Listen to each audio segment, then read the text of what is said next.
আমরা হিন্দু ধর্মের লোকজন আমরা সকলেই মহাভারতের কথা জানি বা শুনেছি বা পড়েছি।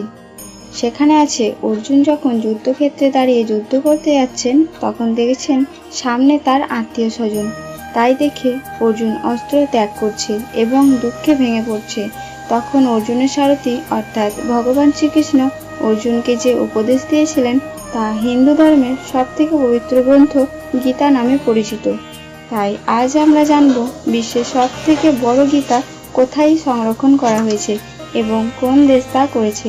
তবে ভিডিওটি শুরু করার আগে আমার চ্যানেলে যারা নতুন দর্শক তারা অতি অবশ্যই চ্যানেলটি সাবস্ক্রাইব করুন এবং পাশে থাকা বেল আইকনটি প্রেস করুন, যাতে করে আমাদের আপলোড করা ভিডিও সর্বপ্রথম আপনি আপনার ফোনে দেখতে পান।